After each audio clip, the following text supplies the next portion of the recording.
Happy fantasy football season, everyone. You know we're getting really close to fantasy football draft day when we're rolling out our sleeper episode. This is the Fantasy Pros Football Podcast, and I'm Bobby Sylvester. Mike Tagliere and I are going to be breaking down each of our top 5 sleepers today. Tags, is it fair to say this is your favorite show every year? It's one of, for sure, because, you know, anybody that's out there listening to the podcast, you know, and we, by the way, we appreciate the support. We've been getting so much love recently. I just want to thank you guys. But yeah, it really is because we get to talk about guys that we don't talk about every day, because nobody wants to talk about the guys down the depth chart all the time. But I think it's fun when we do, because it requires us to, you know, dig deeper than we usually would. So I'm excited to talk about these names today, man. How about you? I don't know. I don't know if it's my favorite. I really love week 1 DFS because it's like fantasy football DFS is just, it's completely different than anything else. It's such a challenge and there's so much to dig through, and, you know, you're competing against 100,000 other people. So I think that's probably my number 1, but I'm pretty pumped about sleepers too. Yeah, no, it's going to be awesome. I know that we have a nice little format that we're going to do. We're going to go back and forth, talk about them. It's going to be fun, man. So I was looking back through my old articles to see what my sleepers were last season. I was expecting the worst. It was kind of a mixed bag, as you might expect. I was one of the guys raving about Michael Thomas, so that worked out pretty well. I was high on Jamison Crowder, Rashard Matthews, and Kevin White. So 3 out of the 4 wide receivers, plus Jimmy Graham was a hit at tight end. But Mike, before you joined Fantasy Pros, I had you on the show as a guest, and you let me draft Zach Zenner and Chris Thompson at running back. Why would you do that to me? Why did I do that? That's a good question. I don't know why I did that. Maybe I wasn't comfortable enough yelling at you. But now I'm more than okay with it. So I think we have a good enough relationship where I can yell at you for bad picks like that, because Zach Zenner, he's somebody that, I mean, I wasn't high on him. I could understand the reason why people wanted to like him, but he was just a guy. He was another Matt Asiata type. So the players, I thought he was going to be Peyton Hillis. I thought that's what was going to happen. Oh no, well, you don't want him to be Peyton Hillis. I mean, maybe 1 year version of Peyton Hillis, but the players we're going to talk about today, I promise you they're going to be better than Zach Zenner. Yeah, there's no doubt about that whatsoever. We could probably go 25 sleepers deep and not get someone as bad as Zach Zenner. So I don't know, man. Who were a few of your guys last year that you liked? Oh God, I wish you would have told me. I would have totally went through and picked up some of my sleeper articles, because one of them, it's funny, he's back in the list today, so I'm not giving up on him just yet. Another one, let me think about that actually for a second. I'm gonna go through it because I know Torrey Smith was definitely not considered a sleeper by the time it rolled around, and that's one I totally buried myself on. I know I liked Willie Snead coming into last year. He was further down the list. Marvin Jones was somebody I liked a lot. He didn't really pan out as much as I thought he would have. He did at the start of the season. If you sold high in week 3, you were money. It was so funny. Evan Silva and I went out to dinner right around that time, and the bill came, and he told me, he's like, "Oh yeah, you could pay for this one with your Marvin Jones money." And it was a joke because like now it's like looking at it and it's like, man, I'm going to go back in time and make Evan pay for that dinner. You should. You really should. We should call him after this episode. And I don't know, man. I just can't get over the Zach Zenner one. It was just horrible. And I made a big mistake right before this episode. Like, I'm sitting here, I'm really thirsty. It's super hot outside, so I chugged 2 Gatorades.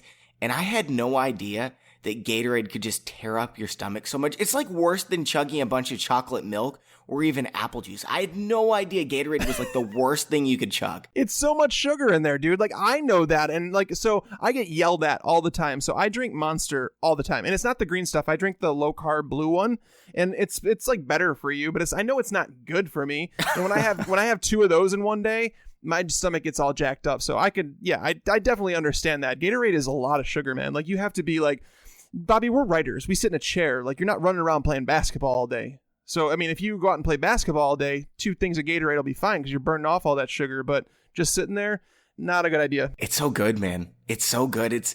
I don't know. I mean, it wasn't as bad of a decision as Zach Zenner, but I'm going to be feeling it the whole episode, and I'm not too happy with myself. Well, if you need a break, let me know. Okay, guys and gals, we're still doing the T.Y. Hilton signed jersey giveaway right now that we got from pristineauction.com, the sponsor of today's show that we're going to be talking about a little bit later. And if you want to enter, all you have to do, subscribe and review us on iTunes, then screenshot it and send it to us at contest@fantasypros.com. And for those of you who already filled out a review for the last giveaway, you're still automatically re-entered into this competition in case you missed out on the Le'Veon Bell signed jersey giveaway. So don't worry, we've got a couple emails about that. And, you guys get a big bonus for doing it early. You get more chances.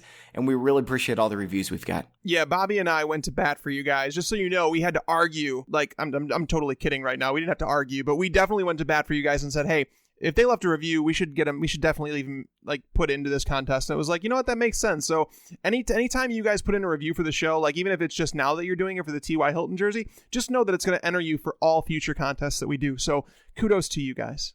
All right, Tags, you ready to kick this off? Yes, sir. All right, let's go in reverse order here to build up some suspense. Tags, who's your number 5 sleeper this season? Number 5, it was tough to narrow these down because I do like them a lot. And you just know that when you're talking about sleepers, you're talking about guys that they're obviously not a lock. Otherwise, we'd have them ranked a lot higher than we do. Of course. But these are players that, I really truly believe that there's a chance that they can help you win a fantasy title in 2017. And this is a guy, I mentioned it earlier, that he was somebody I liked last year. And it didn't really pan out, but for different reasons than people think. So DeAndre Washington, the running back for the Oakland Raiders, a lot of people were kind of with me on that train. They thought that, Latavius Murray was really lackluster in 2015. And it's like, if he struggles in 2016, DeAndre Washington was drafted for this particular reason. Now, there were a lot of circumstances. Latavius Murray got all the goal line work. He did pretty good on the goal line. Jalen Richard turned out to be a player. But DeAndre Washington himself averaged 5.4 yards per carry on 87 carries. So it's not. I didn't realize that. Yeah, it's not the biggest sample size, but there was only 3 running backs who averaged more yards per carry with as many carries as he did. Mike Gillislee, Bilal Powell, and LaShawn McCoy. These are running backs who are being drafted in the top 30 right now. Okay, so granted, they went out and they signed Marshawn Lynch. That's why DeAndre Washington is not being drafted as a top 40 running back. As a matter of fact, he's going as the 208th player off the board right now, which is just out of control because Marshawn Lynch is 31 years old.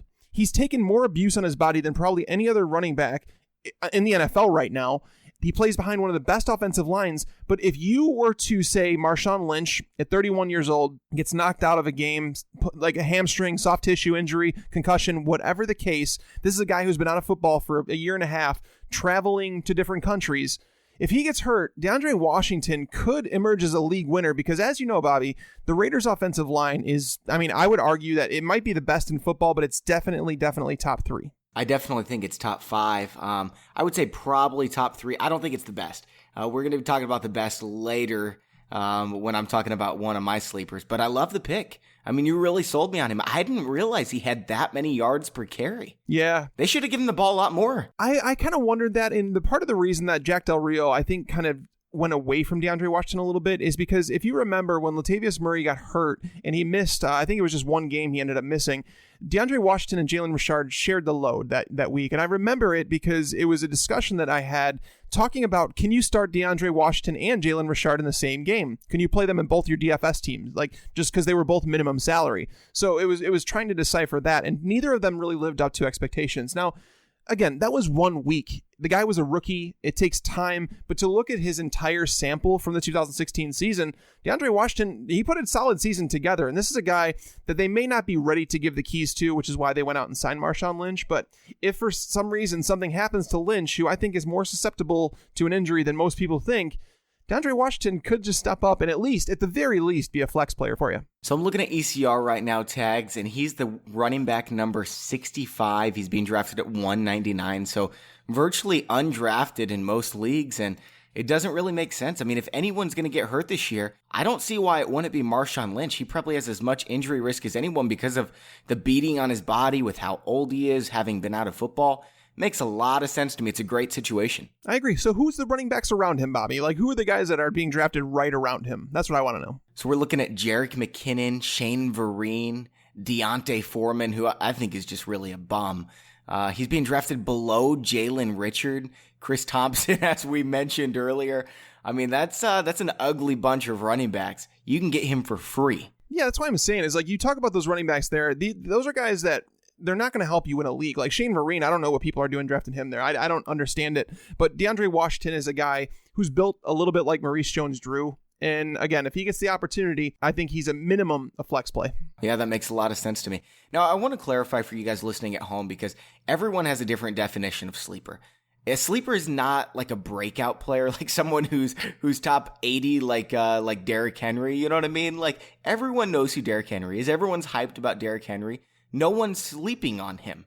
If you're not, outside the top 120, I don't think you can be a sleeper. And, it's the same kind of thing with like some people are saying Jamal Charles is a sleeper. I mean, he's outside the top 120, but if he does end up getting carries, I don't think he's going to. But if he does, everyone knows he could be an RB1. He's probably not going to get the carries, but I mean, he's a guy who's done it before. It's got to be someone that no one's really talking about. He's outside the top 120. He's never done it before. So I just want to put some clarity on that before I say my number 5 guy, and that's Zay Jones, wide receiver for Buffalo. He's the number 65 wide receiver. His ADP right now is 154. I'm taking him 130 in redraft leagues, 110 in keeper leagues and PPR leagues. Listen, the Bills lost 225 targets last offseason. That's 49% of the passes they threw. And that's going to go to a lot of new faces this year, and you have to presume Watkins, if he stays healthy, is going to pick up an extra 60 targets. But I mean, that leaves 165 for Zay, Corey Brown, and Andre Holmes. Folks, Zay Jones had 157 receptions last season with 1,746 yards. He's the best in this draft class at getting open. It's a perfect fit for Buffalo, and he's going to be the beneficiary of lining up across from double team Sammy Watkins. Just like I did with Michael Thomas last season, I'm not even worrying about getting drafting a wide receiver 4 until Zay Jones, because I know I'm going to get wide receiver 3 production out of him in the 12th round if he stays healthy. You know what's crazy about that is, like, just as you start talking about him, I pulled up my projections I have for the Bills, and, Zay Jones is not somebody I've been particularly high on, but I actually can see where you're coming from, because Tyrod Taylor, as we know, has made Sammy Watkins more than fantasy relevant. When him and Sammy Watkins are healthy on the field, all is well. Sammy Watkins is a borderline wide receiver 1.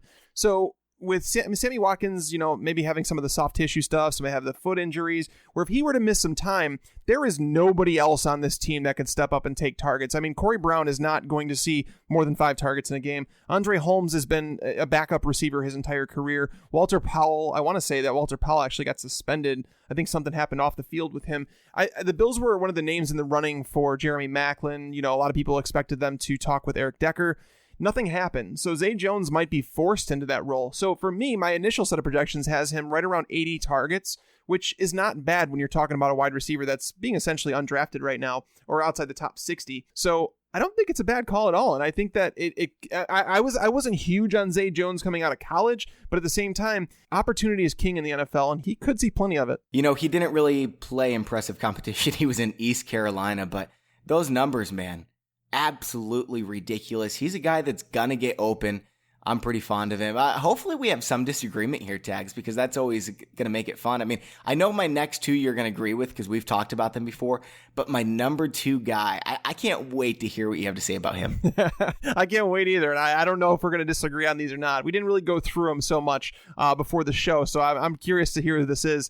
My number 4 guy getting into the list is Devin Funchess. I haven't been really shy about my backing him up this offseason. I've talked about him being a steal in MFL 10s. You're typically, I actually just took him in one draft in the 18th round, so he's not moving up. I'm having no effect on his ADP, which is a good thing for me because I'm able to steal him like that. Right now, he is, so we had it's not even just in redraft though, Bobby. Our Dynasty League, our Startup Fantasy Pros Invitational that we had, that draft, I got him as the 80th wide receiver off the board. I think when you look at all the concerns that we have with Kelvin Benjamin, with his conditioning, with the way that he performed down the season, because if you were to take out Kelvin Benjamin's first couple weeks of last year, because if you recall that opening night, he scored 2 touchdowns. Everybody's like, oh, Kelvin Benjamin, he was a steal in drafts. Going over the rest of the season, Kelvin Benjamin was a bum. He wasn't even a wide receiver 3. So looking at the numbers that he had overall in 2016, 118 targets. He ended up on those 118 targets, he had 941 yards and 7 touchdowns.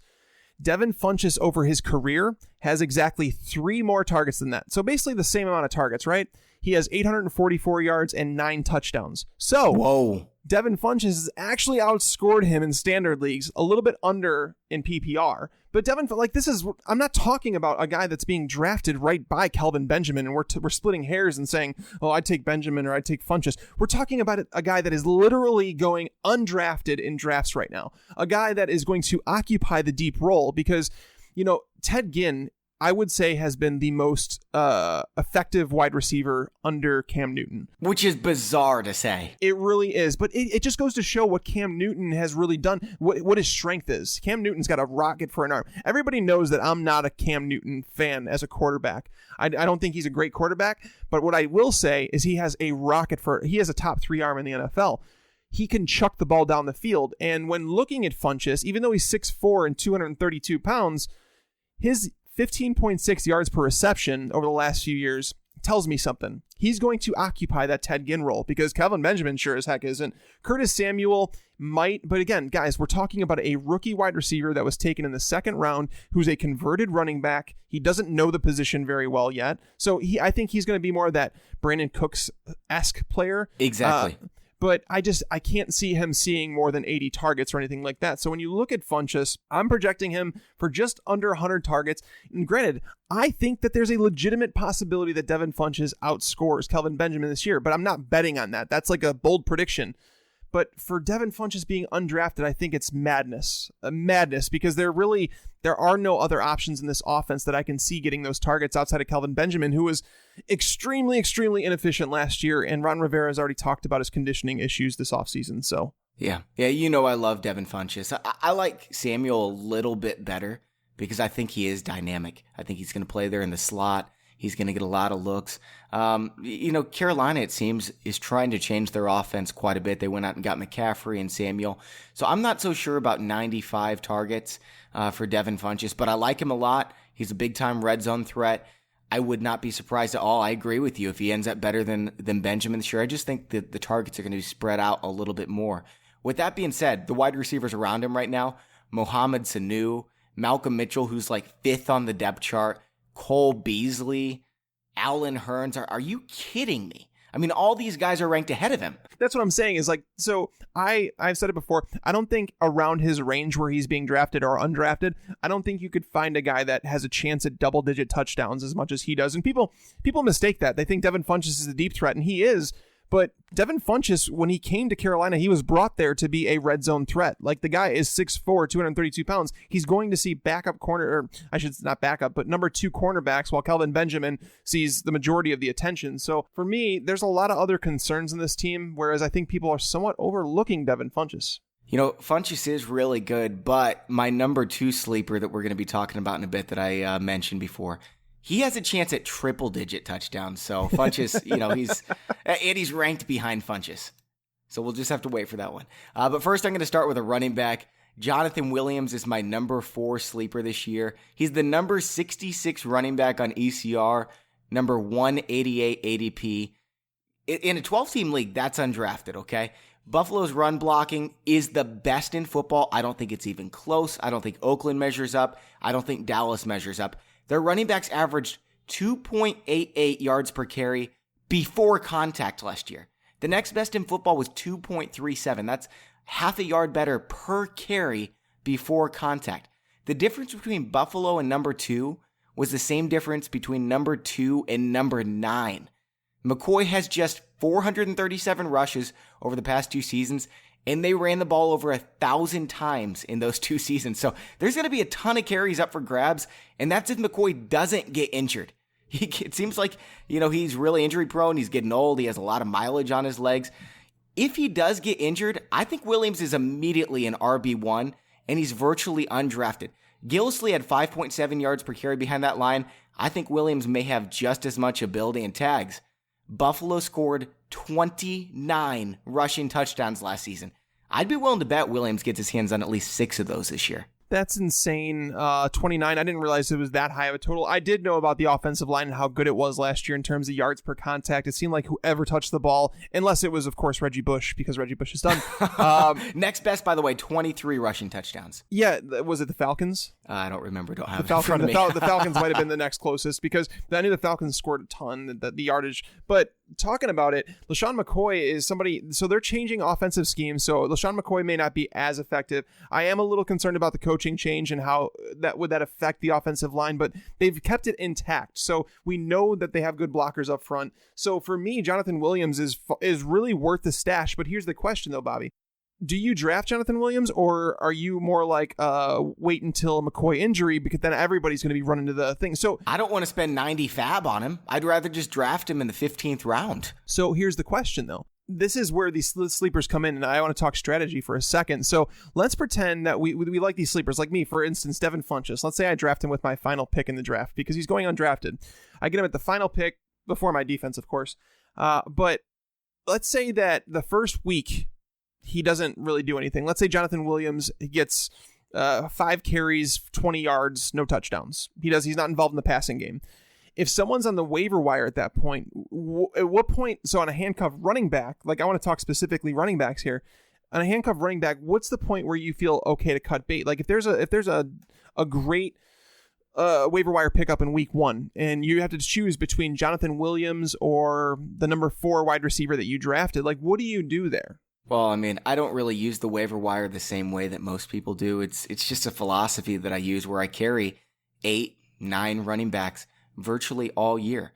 I'll carry 1 quarterback, 1 tight end, 1 defense. I don't mess around wasting my bench on those guys. And then I've got maybe 1 extra wide receiver, because here's the thing. Every single week, there's going to be plenty of injuries in the wide receiver cores, and there's going to be one guy who's expected to get more targets than usual, and you can pick him up for virtually free or maybe 10 fab bucks. If you get a running back like Jonathan Williams, it's 90 fab bucks. So I want to have him. If I have 5 starting running backs, I've got plenty of trade value. I can upgrade somewhere else. And so that's the way I like to do it. I'm not cutting bait until I have a ton of injuries myself and just have to pick up a starter. And I know that that's pretty risky, but you're not going to win championships unless you take a bunch of risk. And if you have 3 legitimate RB1 running backs, and look, if you have 9 running backs on your roster, you've got a good chance to go into the playoffs with 3 RB1 running backs, because you're going to be able to have these trade these trade pieces that you can put out there. Like Jonathan Williams. I mean, just think about last year with Jordan Howard coming out of the blue. There's so many guys out there like that every year. Jay Ajayi. If you have 9 running backs, you're likely to get one of those guys. Yeah, no, you made a really good point. I liked your point that you said about in terms of fab and what people are willing to spend on waiver wire pickups. And if you have someone like Jonathan Williams, where if LaShawn McCoy gets hurt, people will spend their entire budget to get a running back like that. And especially if it's a long-term injury. Whereas, if Allen Hurns or Marquise Lee has a breakout game, people aren't going to break the bank to go get that wide receiver. So I think it's a solid point. Now, I don't know if I'd go to the extremes that you do in saying I'm only going to have 1 bench wide receiver, because it depends on where. Yeah, it's pretty extreme. If you look at the waiver wire in virtually every league, if you're playing in a 16-team league, it's a little bit different. But in 12-team leagues, Marquise Lee was available in 80% of leagues at the highest point in a season. I mean, he averaged, almost 70 yards per game? I know he didn't get the touchdowns, but you can pick up guys like that, Adam Thielen, every single week for free. I remember Cameron Meredith was available 12 out of the 16 weeks of the season. He was clearly the wide receiver 1 with Alshon Jeffrey just scuffling around. So I don't care about, my wide receiver on the bench. I only have him for bye weeks. Otherwise, I wouldn't even have a wide receiver on the bench, because it's so easy to pick up these guys who are going to get targets. Quincy Enunwa, another one. Yeah, that's crazy. That's crazy. I mean, I just thinking about it, stepping back, and sometimes we tend to overlook these things. And I know that there are some people out there like JJ Zachariason is so against handcuffing running backs, and I understand his point. He's made points about it, and I really can understand that. But at the same time, there was a reason on some of my teams last year I held on to guys like DeAngelo Williams, even though he wasn't starting. I knew that he had trade value alone. So I always held on to players like that. So it's a slippery slope. But as you mentioned, I love how you talked about that. It makes a whole lot of sense where people are willing to spend their budget on a running back for a week, but they're not willing to spend it on a wide receiver or a tight end even. Because I remember CJ Fedorowicz, there were a lot of weeks where he was in tight end 1 territory seemingly every week in DFS, but nobody ever wanted to pick him up. He was available in 70% of leagues all year. So kudos to you on that one. I do appreciate that. But the reason I asked you about the whole, that idea, because the next player on my list is a running back. And it's a running back I'm really excited about. And it's like, I have to think about this. Like, how high would I draft him? Because if he doesn't start right away, what do I do? And that's Jamal Williams of the Packers. Yes. So, a lot of people, Jake Seeley, we had on the show I think 2 weeks ago. And Jake was talking about that he could be the next Jordan Howard. And I tend to agree with him. I think it's a different situation. I don't think that he's the type of running back. I actually think it's a worse situation in a weird way, because their offensive line is not very good in terms of run blocking. They also lost J.C. Tretter to the Cleveland Browns, so their offensive line is a little bit of an issue. But when you have a quarterback like Aaron Rodgers that keeps a defense on their heels, it's going to allow the running backs a little bit more room. So Jamal Williams is a guy. The reason I like him so much, Bobby, I'm going to ask you a question. How many games did Ty Montgomery get double-digit carries last year? Oh, man, I don't know. I feel like because you're asking me, it's probably really low, so I'm going to say 4. One. Just one time all last year. That's amazing. Yes, and then that game was it was the game against the Bears where he had 16 carries for 162 yards. That's where a majority. Actually, if you go through Ty Montgomery's, well, the Bears had no run defense whatsoever, so of course they ran the ball a ton. No. Get this: Ty Montgomery last year against the Bears, he had 25 carries total in the 2 games for 222 yards and 2 touchdowns. Against every other team, he wasn't even nearly the same running back. So here's my take: Ty Montgomery is not a traditional running back. He is not. They are not going to run the offense through him. He's not going to be a first and second down back. There's a reason that Mike McCarthy was hesitant to do it. Now, does that mean that Ty Montgomery is going to be useless? Absolutely not. He's going to be mixed in. People talk about Aaron Jones and how Aaron Jones, they like him better than Jamal Williams. Well, the Packers don't, and that's what matters. The Packers drafted Jamal Williams. They don't yet.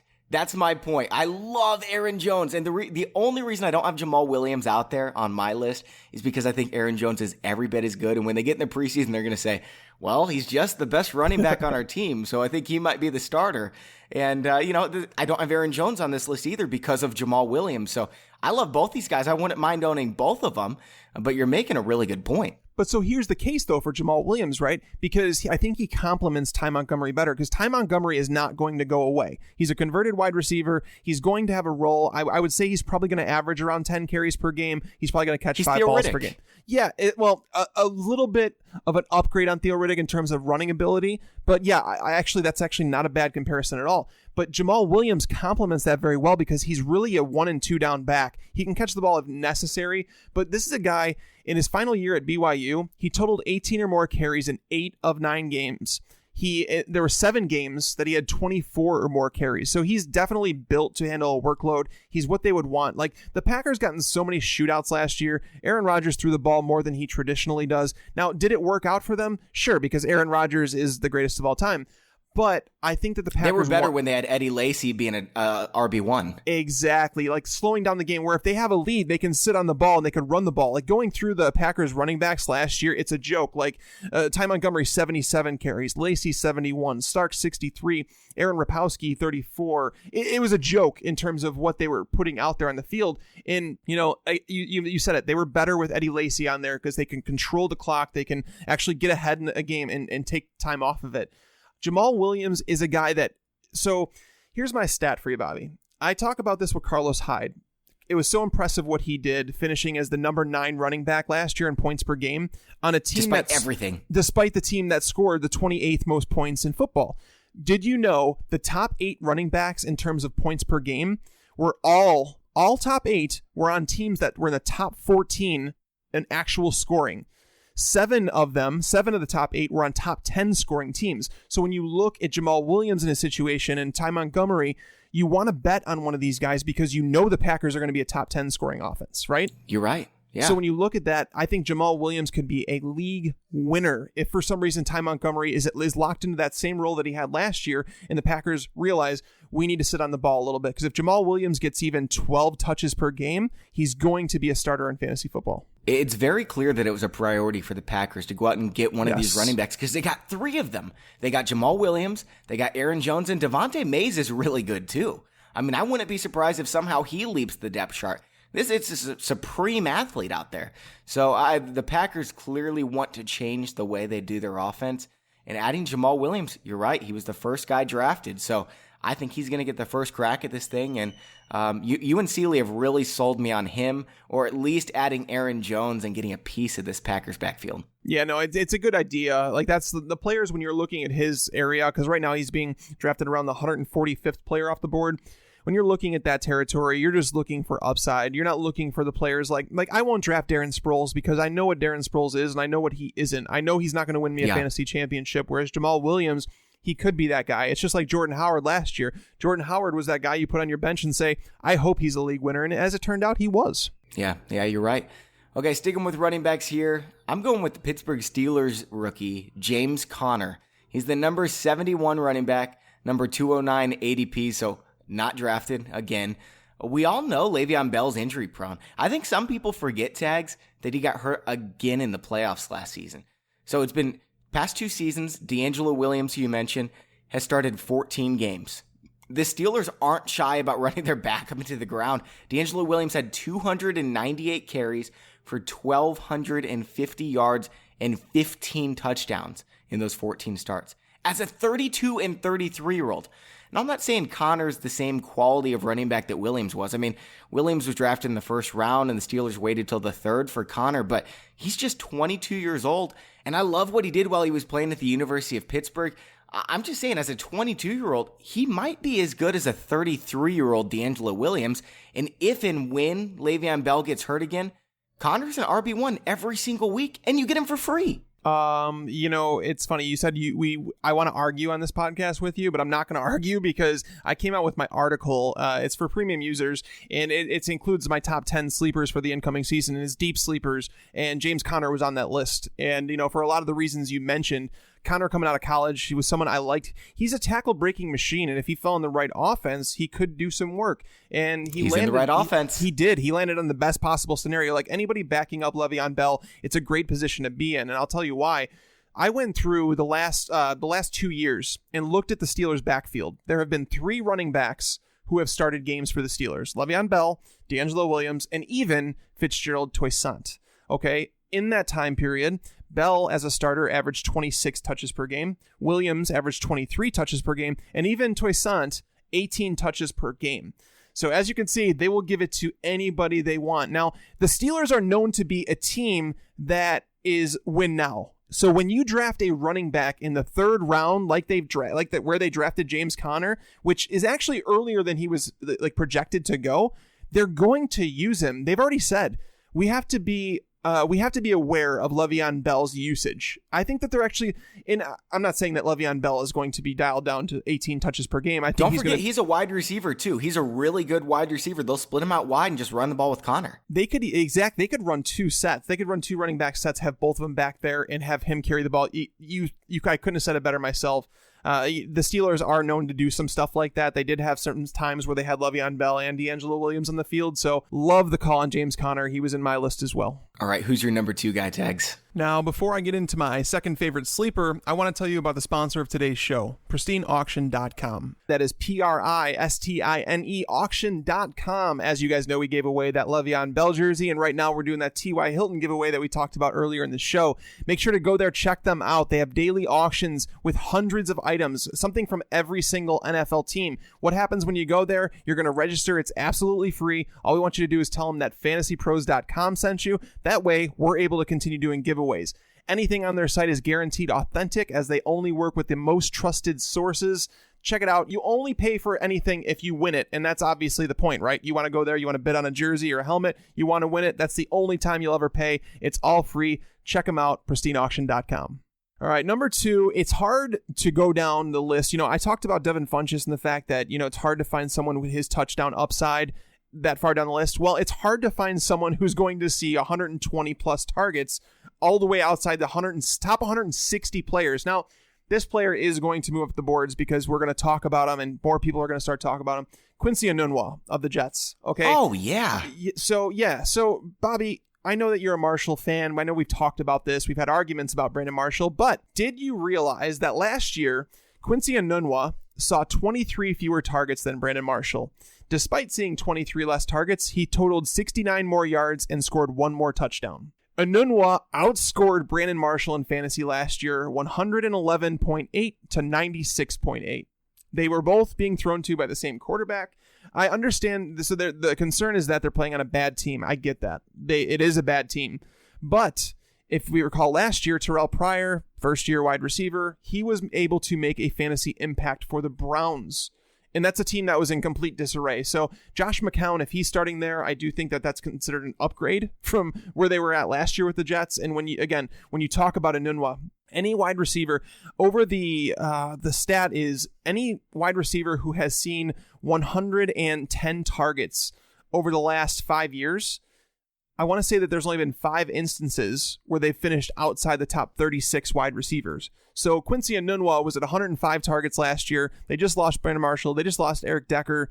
It's a situation where they're going to funnel. Robbie Anderson though, and Robbie Chad Anderson. Hansen. I think Robbie Anderson's going to be suspended for 4 games. I want to say he had something with a DUI, or he's going to be suspended for 4 games because that's a name. I was just joking. There's no competition for Quincy Enunwa. Well, that's true. Well, the thing is, Robbie Anderson, I'm not going to take away what he did towards the end of last year because he did a fine job. But I would 100% rather own Enunwa, and that's even if Robbie Anderson doesn't get suspended. I think that it's a steal to get a player that's getting this many targets down the draft board. Yeah.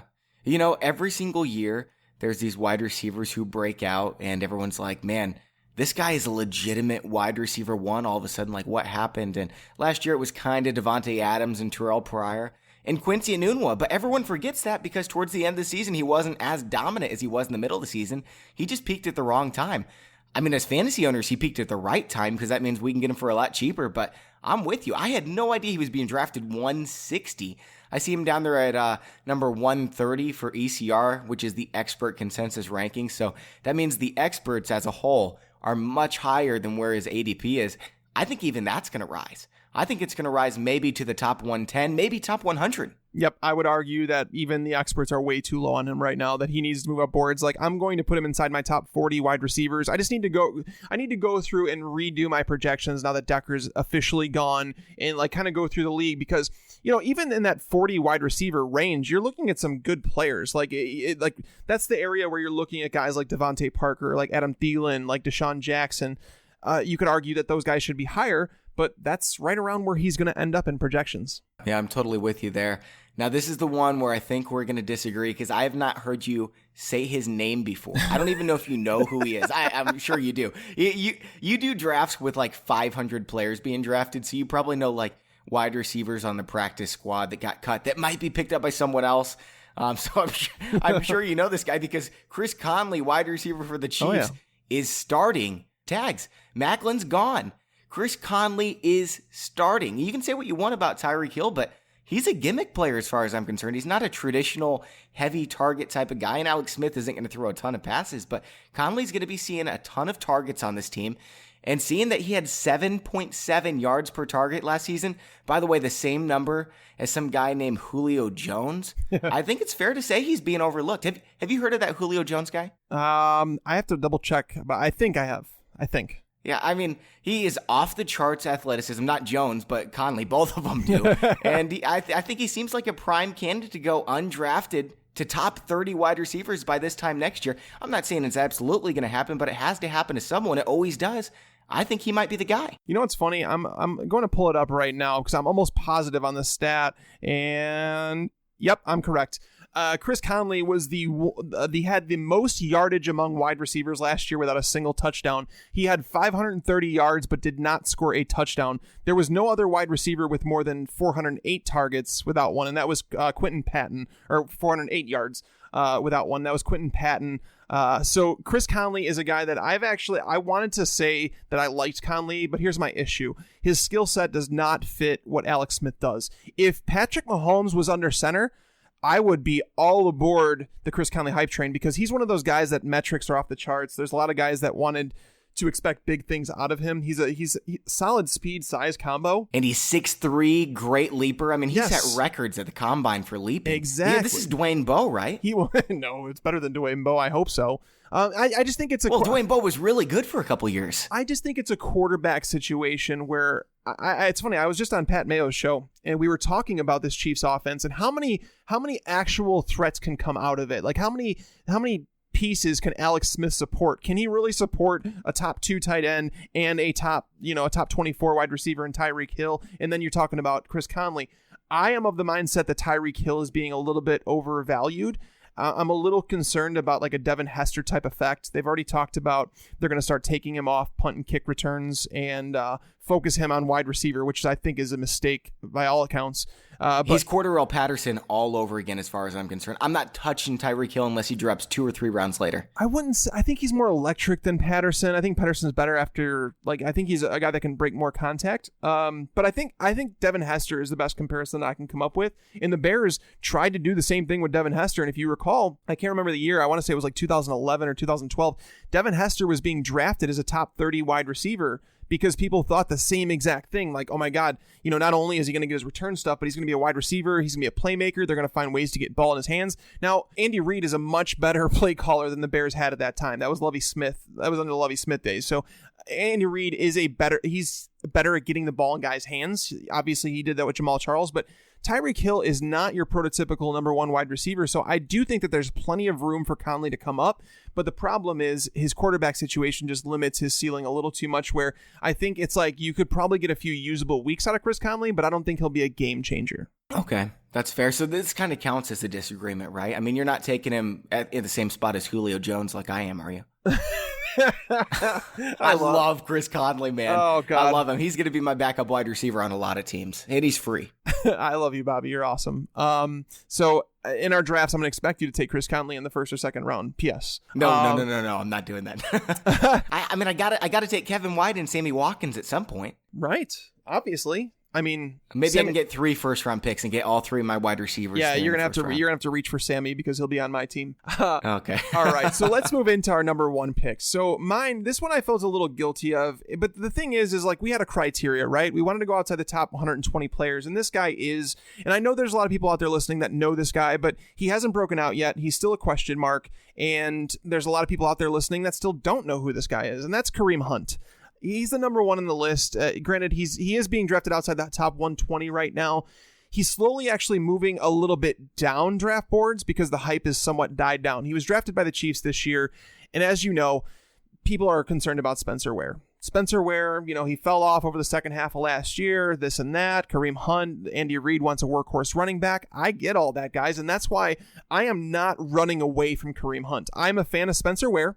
But you cannot underestimate a running back in Andy Reid's offense. Jamal Charles was a Hall of Fame type player, but let's talk about Spencer Ware and Charkandrick West. I went through the stats and looked. There have been 26 games where one of those two took the lead role, with no Jamal Charles, but one of those two had the lead role. In those 26 games, at least one of them scored 10.2 or more PPR points in 20 of the games. And there were 10 of the games where they scored 20 or more points. So coming out to start the season, Spencer Ware, we could talk about Spencer Ware for a minute and just say, why did he struggle over the second half of last year? Well, they lost their best run blocking guard. I believe it was week 5, Parker Ehinger. They lost him. And then, if you recall, I think it was the Chiefs game or the Colts game where Spencer Ware was concussed.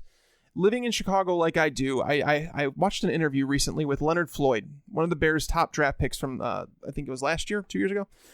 Leonard Floyd, he suffered a concussion last year, and he said, I came back from the concussion. Granted, I was cleared. I was mentally cleared. I was able to go through the motions, but I wasn't the same. He's like, my balance was a little bit off. I sometimes would just get tripped up when I usually wouldn't. Like, my feet just didn't do exactly what I wanted them to do. But again, he was there enough to play, just not totally himself. When you're talking about a running back where everything comes down to a couple inches, Spencer Ware didn't look like the same player when he came back from his concussion. Granted, now and maybe he won't be again. Well, that's the thing. That people can argue that because Spencer Ware is somebody that used to be on the Seattle Seahawks, then they cut him. So it's not like, everybody has believed in Spencer Ware all along. I like him as a running back. He reminds me a lot of CJ Anderson. They're really tough guys. They have a low center. They have a low tackling area. They grind for every single yard, and that's why I've always appreciated him. And I think that's why Andy Reid has too. But when you look at Kareem Hunt, he wasn't someone I was even huge coming out of college. I wasn't huge on him. I think he's a little sluggish. I think Spencer Ware is a better running back. But with that being said, when we're talking about guys out the top 120, if for some reason he gets that job over Spencer Ware, or if Spencer Ware is inefficient again to start this season, Hunt will take over and Hunt will be locked in as an RB1, RB2 in that range. And again, this is a guy you're getting outside the top 10 rounds. Yeah, I like Spencer Ware as well, but when I see a running back get a concussion that bad that just kind of lingers all season like Spencer Ware's did, it really concerns me. I mean, we're not talking about a knee that gets re-aggravated every once in a while. We're talking about a concussion. Once you get a bad concussion, they just come back again and again and again. And I'm looking at, we talked about our Dynasty League, our Experts League. You know, Sean Corner, the guy who's finished number 1 in accuracy, I think it's 3 years running now. He's just a genius. I'm looking at his roster right now. He's got Spencer Ware, and he's got Charkandrick West, and he's got Kareem Hunt. And he gets all these Kansas City guys because Andy Reid loves to use his running backs. Mm-hmm. That's basically what it comes down to, is trusting in the fact that he wants a workhorse running back. And again, he might start out in that Charkandrick West role. It may be just to take over Charkandrick West's backup role. That may be the case. But if for some reason it's not, it's well worth the chance where he's being drafted. There's a lot of potential there. He is a fantasy championship winner if he takes over the job. Okay, so moving on to my number 1 guy. And sticking with Sean Corner's team, I'm looking at it right now. He's got Chris Conley on his team, and he's got my number 1 guy. And I'm sure you all know who it is because he is outside the top 120, and it's really not even close. It's Kevin White. Sean Corner drafted Kevin White, and I am so mad. He took him 1 pick before me, and that's the only league all year where I won't have Kevin White. And I'm trying to trade for him right now. So hopefully Sean's not listening to the show so that I can, get a fair price for him. I'm willing to overpay for him quite a bit, but his ADP number 159, wide receiver number 62. Tags, I feel like I'm cheating by putting him on here. I mean, come on, Kevin White at pick number 159. He was a top 100 guy last year, and nothing changed except, the Bears got rid of Alshon Jeffrey. Kevin White averaged 2.5 targets per quarter last season. You know who else did that? Odell Beckham, Antonio Brown, Hopkins, Mike Evans, and Julian Edelman. That's it. When Kevin White played, he saw 14 more targets in 3.5 games than Alshon Jeffrey. He set the world on fire with his combine after shredding double and triple coverage against Alabama for 143 yards, Oklahoma for 173, Texas for 132, A&M for 129, Baylor for 132. The kid was sensational in college, and he's one of the best wide receiver prospects to be drafted in the last 5 years, and we forget that because he had a few injuries. Folks, if Kevin White stays healthy, he has the upside to be a top 10 wide receiver in this league. I've got him ranked number 90. That's 70 spots higher than his ADP. I don't feel bashful about it at all. I'm not afraid to admit that. Jake Seeley, the guy who's one of these experts that's a perennial most accurate expert, he has him in the top 100 too.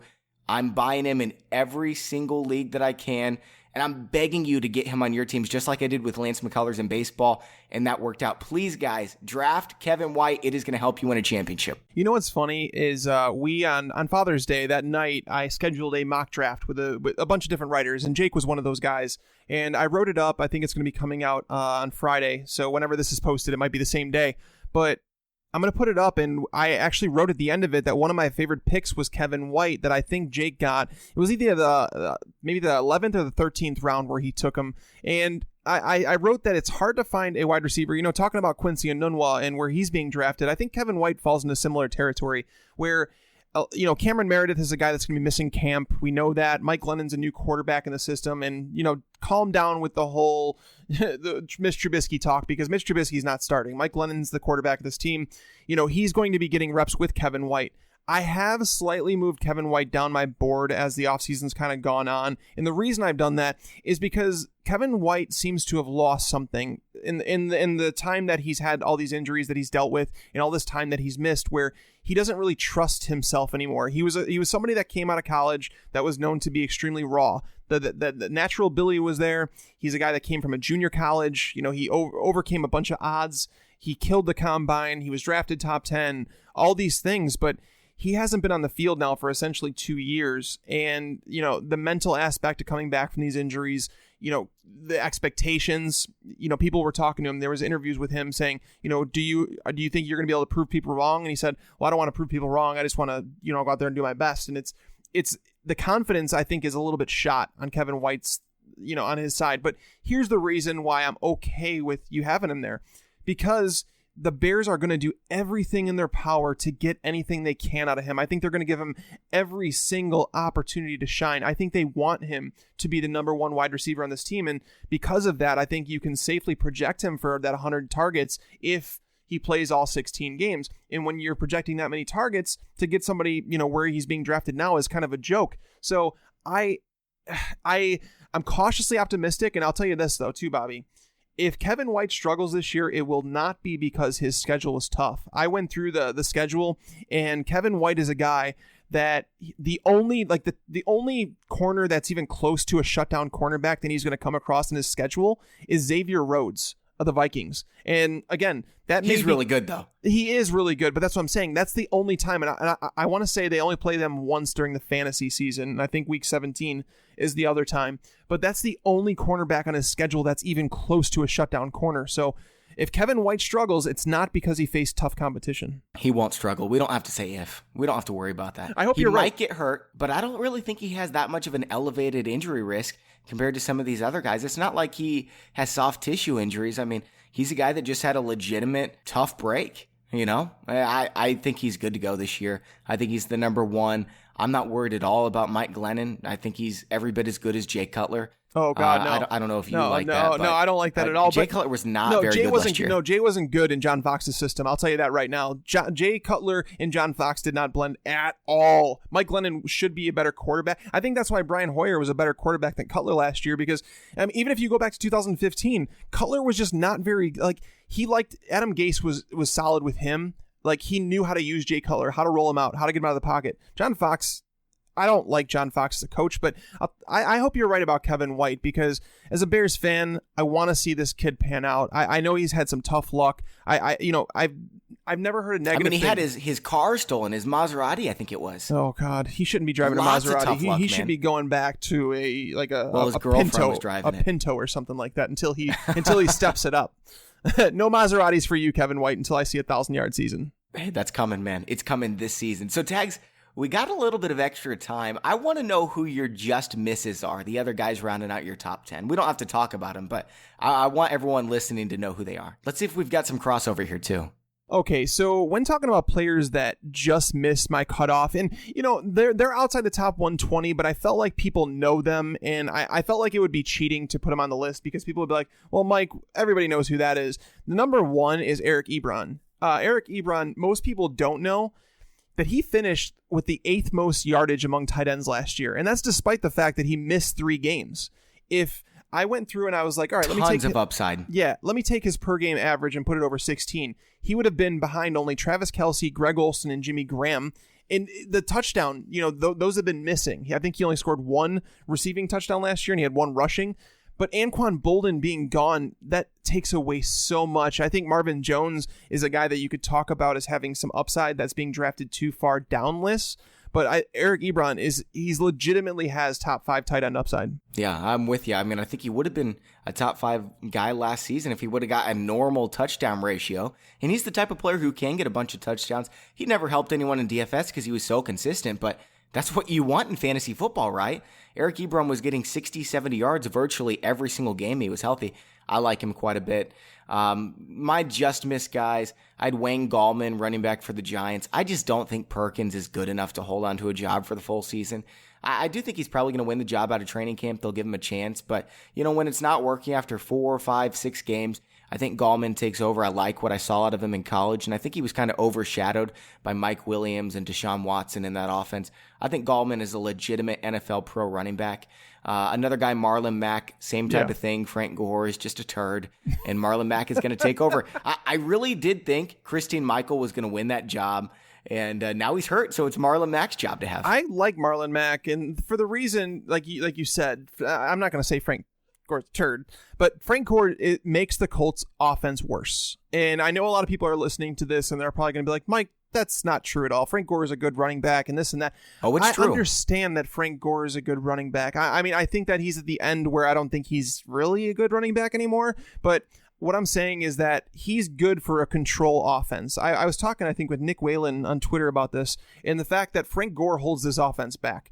This is an offense that should be scoring, 30 plus points per game. But instead, once they signed Frank Gore, it kind of slows down the pace. Frank Gore is great for a team if you want a running back who's going to get you, 2, 3, 4 yards a pop and not lose yardage. That's fine. But that's not what this Colts team needs. They have a poor defense. They don't have a great offensive line. Marlon Mack is not great in between the tackles, but you're going to live with him losing a few yards here and there in order to get his big plays. They have not had a splash running back since even Ahmad Bradshaw. And even Ahmad Bradshaw was at the end of his career when he was there, but Ahmad Bradshaw was a great running back when on the field for the Colts because of all the weapons they have around. Marlon Mack is lightning in a bottle, whereas like Frank Gore is like drizzle in your garage. Like, you know what I mean? I like that. Yeah, That's the best way for me to describe it. But Frank Gore, he would be better on a team that has a really good defense, like he was back in San Francisco. But on this Colts team, I think it's time. They have to move on from Frank Gore. So, Tags, you have a couple other names for us? A couple other names. I mean, Marvin Jones was one of them. And again, these are players that they're borderline. But Marvin Jones is being overlooked. I think this could be the year. Like, you remember how last year started out? If you go back and look at the first 4 games of 2016, Marvin Jones was a top 3 wide receiver. I think he may have been number 1 actually after that time. Yeah. But then, so you basically just love the Lions pass attack this year. I think that there's a lot of guys being undervalued, and I think that we're missing it because the touchdowns that Anquan Bolden was stealing away from them. Amir Abdullah is going to change things up a little bit. The Lions defense is not good. They're going to be forced to throw a little bit more. I love Devontae Parker, but there's legit concerns about his workload, but it's something. So, Bobby, Devontae Parker, I want to spend a minute just because. Where are you at on him? Because Devontae Parker is somebody they're talking up this year after talking him down last year. But by all accounts, Devontae Parker changed his diet, changed his thing. He's out there as like the first player on the practice field. He's catching touchdowns from Tannehill. Everything looks great. But they did re-sign Kenny Stills, who was extremely effective last year. And now, this is where I want to believe a little bit more in Parker and Stills as the 1-2 combo. Because Jarvis Landry's contract is up at the end of this season. They have not even discussed an extension with him. So it makes me think, and even if you look at the second half of last year, his targets started coming down. So is this the year Devontae Parker breaks out? It very well could be. I mean, there's a lot of hype surrounding Parker right now. He's being drafted right there around 120. His ECR is 89. That tells you everything you need to know. The experts like him a lot more than the general public. For good reason. So, yeah, I'm a believer in Devontae Parker. Nice. Kenneth Dixon is another one I like.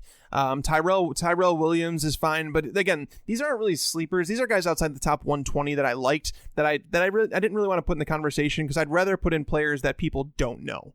And, if you don't... Do you prefer Tyrell Williams or Mike Williams on the Chargers offense this year? Tyrell Williams. And it's something that Mike Clay from ESPN, he's been doing these things with projections recently. And he posted his thing on the Chargers. And I looked at it and I said, wow, Tyrell Williams really down there and Mike Williams really up. Like, why would you think that? Because Tyrell is someone who excelled last year.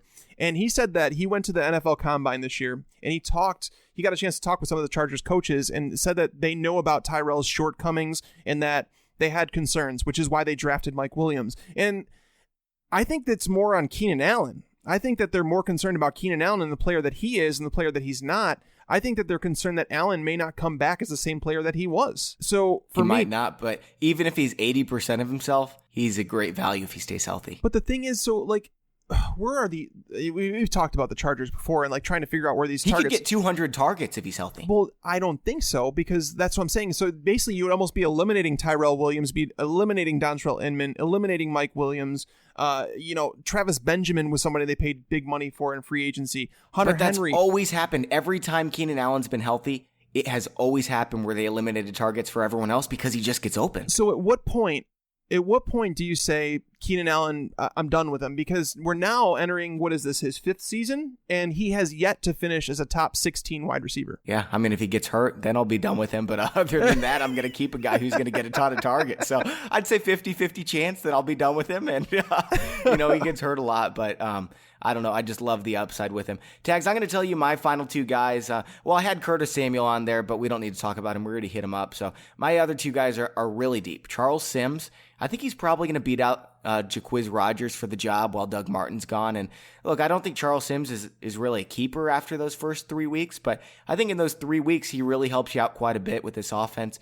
Charles Sims, if you forget, he was drafted in the top 120 last year as a backup running back because he was really good before last year, and he suffered through injuries last year, but I think he's ready to go now. He's a good pass catcher. And then Kenny Golladay, the wide receiver that Detroit traded up to get, I think he fills the Anquan Boldin role. He's a big body. He's fast. He's athletic. I think he can be that red zone threat for Detroit. So those are my other sleepers. Galladay's a good one. I mean, like, I like too many other guys in Detroit for me to like Golladay very much. I think he's a guy that can make an impact maybe next year or 2 years from now. I think that he was a solid pick for them. Chad Williams, I think, has a clear path to the starting lineup if he wants it out of Arizona, the Cardinals wide receiver there, because they drafted him a lot higher than people thought. And it's something that the Cardinals have actually done pretty well in terms of drafting wide receivers that come from smaller schools. So they say he's the Fitzgerald replacement, so we'll see how good he is. Yeah, I mean that's tall order to live up to. But yeah, definitely. I mean they're lacking wide receiving options behind Fitzgerald and John Brown, so I could see him having somewhat. I think him and Golladay are an interesting conversation between those two. But yeah, I mean I think that they're both decent flyers in the like late rounds, or keep it on waiver wire to speed dial. Yeah. Well, Tags, that's all the time we have for today's show. It was really fun chatting sleepers with you, especially because we only had one disagreement. And it was like barely, because I know you're just, faking how much you dislike Chris Conley so you can take him ahead of me in our FP Insider League. But I don't know. It was a lot of fun. It was a blast, man. I love talking about these players because these are the ones that are the most unknowns about. Yep. Well, guys, we've got 2 more shows coming for you next week, including a show with Rich Rebar. We're going to be doing another mock draft, so make sure to tune in for that one. For Mike Tagliere, I'm Bobby Sylvester. Thanks for listening, and enjoy your football. I just wanted you to watch me dissolve.